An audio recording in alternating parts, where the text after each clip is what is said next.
Melalui aplikasi Gerak Malaysia, pihak PDRM telah menetapkan 4 hari pergerakan merentas negeri dan sebagainya mulai besok pada 7 Mei 2020 sehingga Ahad 10 Mei, bagi membolehkan orang ramai yang terkandas membuat perjalanan merentas negeri untuk kembali ke kediaman masing-masing ataupun daripada Kuala Lumpur ke kediaman mereka di luar daripada Kuala Lumpur, atau daripada Kuala Lumpur misalnya untuk mengambil keluarga mereka yang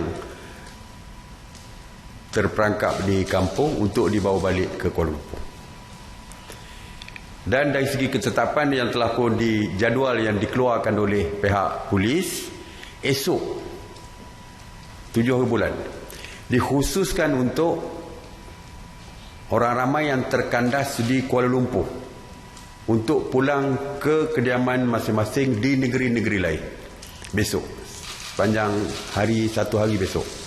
Dan juga daripada Kuala Lumpur untuk mengambil keluarga, anak misalnya, yang saya dah beberapa kali sebutkan, bila cuti mereka hantar untuk duduk di kampung, anak mereka duduk tinggal bersama datuk nenek mereka, tiba-tiba PKP dan anak mereka telah pun terlalu lama berada bersama dengan datuk nenek atau keluarga mereka di kampung. Mereka nak mengambil balik anak mereka dibenarkan untuk balik ke kampung, untuk ambil anak mereka untuk bawa balik ke Kuala Lumpur. Permohonan perlu dibuat melalui Gerak Malaysia ini dan memaklumkan mengenai perjalanan mereka. Kalau mereka bertolak besok untuk balik hari ke Kuala Lumpur, pergi ambil anak dan balik hari ke Kuala Lumpur, mereka perlu memaklumkan kepada pihak polis melalui Gerak Malaysia ni. Tapi mungkin mereka ingin tinggal 1 atau 2 hari di kampung, dan mereka boleh balik berdasarkan kepada jadual yang dikeluarkan oleh pihak polis. Katakan contoh, mereka nak pergi ambil anak mereka di Pahang. Pahang telah pun ditetapkan tarikh untuk pergerakan daripada Pahang ke Kuala Lumpur. Kalau mereka balik besok, mereka mungkin boleh stay 1 atau 2 hari dan bawa balik anak mereka ke Kuala Lumpur berdasarkan kepada tarikh yang telah pun disediakan oleh polis. Tetapi kita menggalakkan supaya kalau boleh balik dan terus balik ke KL.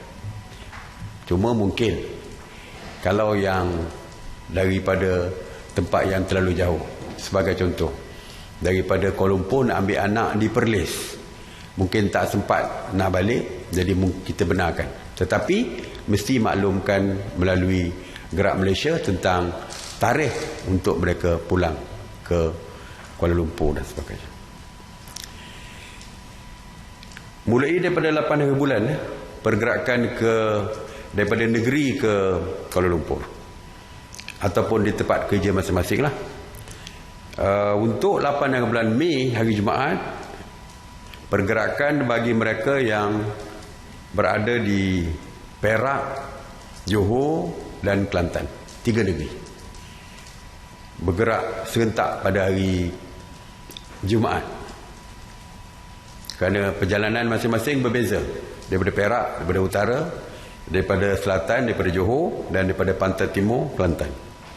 Manakala bagi negeri Perlis, Kedah, Pulau Pinang, Melaka dan Pahang, pergerakan mereka adalah pada hari 9 hari bulan Mei, pada hari Sabtu 9 hari bulan Mei.